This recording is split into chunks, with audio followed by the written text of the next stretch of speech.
we begin this Sunday morning with the clash on spending in Washington and a countdown to a potential government shutdown.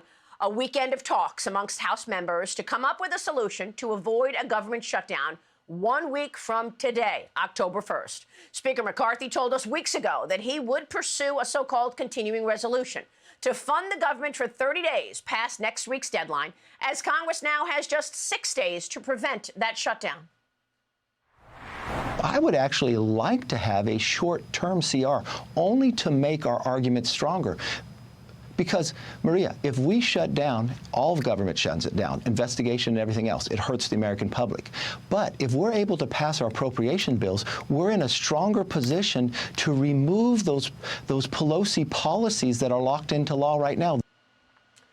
Among the challenges, a group of conservatives who refuse to agree to any continuing resolution, a resumption of current spending levels, even if it's just 30 days, to allow the House to finish the 11 remaining appropriation bills to fully fund the government. As the United States national debt is now over $33 trillion, with interest alone on that debt nearly $1 trillion. Now, lawmakers will return on Tuesday with hopes to push through at least 4 appropriations bills to partially fund the government by September 30th. Joining me right now with the very latest on these negotiations is this Sunday Morning Future's exclusive interview is House Judiciary Committee Chairman Jim Jordan. Mr. Chairman, thanks very much for being here. Can you tell us where we stand in terms of funding the government? Well, everyone wants to get the 12 appropriation bills done. I'm all for that. That's how we should operate. But frankly, we're not going to get it done in the next 6 days. So there's going to have to be some stopgap measure. And the speaker said, let's go for a 30-day CR, but let's win something when we do it. Let's do something that actually benefits the entire country. And everyone knows what that issue is. I mean, this is literally politics 101. One really good issue beats 15 pretty good issues every single time. And the one really good issue right now is the problem on our border. So let's say we'll fund the government for 30 days, Chuck Schumer, but we're going to include on that measure a provision that says no money can be used to process or release any new migrants into the country. We're on pace to set a record this year, to break the record of last year, which broke the record for the year before, which broke the record for any other year. So year after year after year, we've seen this unbelievable open border under Joe Biden. So let's fix it. Let's demand that. And oh, by the way, Maria, even Democrats agree with this. Look at Mayor Eric Adams in New York. He knows that's what we should do. So let's do that. Let's get a win for the American people. And then let's finish these appropriation bills, fund the government the way we should, the right way, the Republican way, and we'll get let's get all that done. I feel like we were talking about this very scenario 6 or 8 months ago when Speaker McCarthy was going through all of those rounds, and we knew then that you needed to get those bills done. Why weren't the appropriations bills done in time? Well, there's been a fight over the number, what level we're actually going to fund at. And look, I want to reduce spending too. I know what the debt problem is. But in divided government, there's been a number that's agreed on to fund the government, and frankly, it's less than the year before, which is a huge step when you got divided. When we control 1/2 of 1/3 of the government by 5 votes, and we've actually got a negotiated number that's less than Joe Biden and the Democrats spent last year, I think that's a win. So let's hold on that number if we can. There's some debate within our conference, and I get that. Let's hold on that number if we can, but let's win the policies. The other policy, frankly, we should consider putting on these bills is the policy that says you can't fund the attack on your political opponent, which is exactly what Joe Biden's doing when he's funding this Jack Smith operation, going after his political opponent. And the American people, I think, see that for what it is. It's one of the reasons why President Trump's up 10 points in the latest poll, for goodness sake, because they know his policies work and Joe Biden's policies don't, and they see that Joe Biden is using their tax money to attack President Trump. So that's another policy win we could go for that I think makes a lot of sense. And I know that there are different people who have different priorities. You and Marjorie Taylor Greene want to see that in there. No money, more money for Jack Smith. No, prosecuting of your political enemies. But there's common ground on the border. Everybody knows what's going on the border. So why couldn't that stand? Who blew it up, and why are you not using that continuing resolution with one major focus? Make sure you've got money to the border and then work on everything else within this month's time. How come that's not happening? Well, we're trying, and I think that's the right plan. And look, I respect people have a different position and want to reduce a few more dollars and save some money. I get that. We understand how bad the debt situation is. But I really think in divided government like we're in right now, the one thing we should focus on is that. So we're trying to bring the team together. I still think we can. But I think it's important if we can send that short-term funding bill, that CR, that stopgap measure, I think it's important that we send it first to Chuck Schumer, because we know what he's going to try to do. He's going to try to increase spending. He's going to try to put additional dollars for Ukraine. That's a non-starter for so many of us in the House. So let's focus on getting that one thing done, sending it over there first. That's exactly what we're trying to do within our conference. Yeah, I want to ask Chuck Schumer and the Democrats why it is that we have sent $113 billion to Ukraine for their border, and we've got no money going here to the U.S. border. Can anyone answer that question?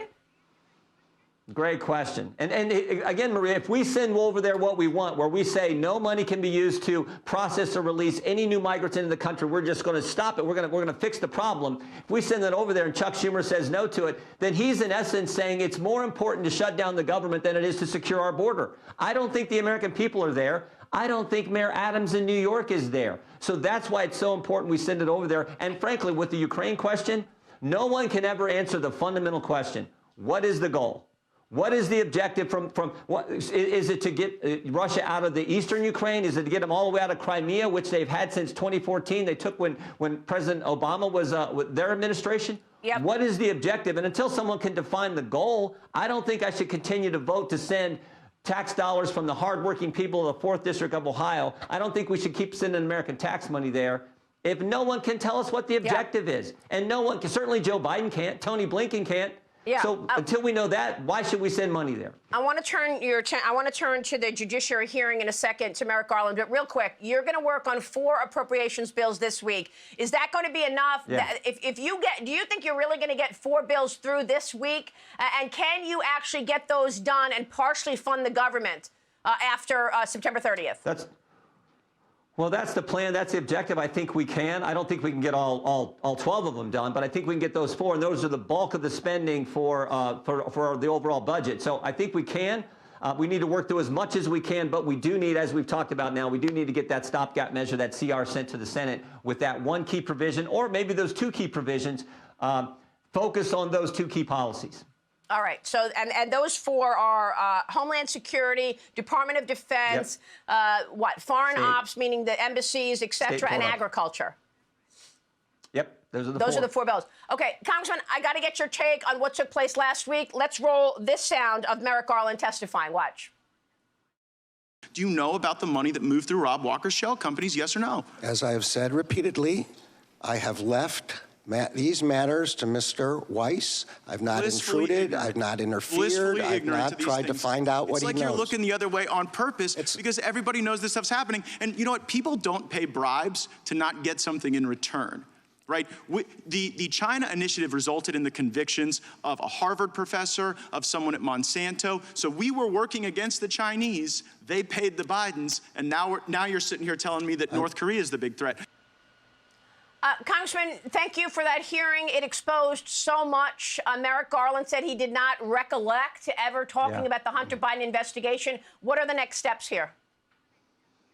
Well, we're going to continue to dig. We're going to continue to do our constitutional duty of oversight. And as the Speaker announced 2 weeks ago, we are now in an impeachment inquiry phase of that oversight. So we've got a number of witnesses at DOJ we wanted to depose. And David Weiss is committed to come in front of the committee on October 18th. So we look forward to that. But you can boil this, I said this in the committee, you can boil this all down to the Burisma situation. Matt was right to talk about the China issue, but Burisma, I think, captures it all. Because Hunter Biden gets put on the board of Burisma, gets paid a lot of money. That's fact number 1. Fact number 2, he wasn't qualified to be on the board. Fact number 3, the Burisma executives asked him, can you help us with the pressure we are facing, the pressure we are under? Fact number 4, Joe Biden gets the prosecutor fired, uses American tax dollars, leverages American tax dollars to accomplish that, the very guy who was applying the pressure on Burisma. And then what does the Garland Justice Department do? They try to sweep it all under the rug. So much so that they allow the statute of limitations to lapse for the most serious tax felonies, tax concerns Hunter Biden had in 2014 and 2015. They let it lapse because those were the years that dealt with the Burisma income. And they were going to sweep it all under the rug. but for two brave whistleblowers and a judge in Delaware who called baloney on their crazy plea deal. So that's the whole story, kind of captures the whole story right there. But then you add in all the other facts, and that's why we're in an impeachment inquiry phase of our oversight. Unbelievable. Mr. Chairman, that sounds like bribery and a cover-up. Well, I think they were definitely going to sweep this under. This is what we're focused on in the Judiciary Committee, is how the Weiss and Garland Justice Department handled this investigation. We'll be watching, and we will watch to see if there's any accountability there, Congressman. Thank you. I'm Steve Doocy. I'm Brian Kilmeade. And I'm Ainsley Earhart. And click here to subscribe to the Fox News YouTube page to catch our hottest interviews and most compelling analysis.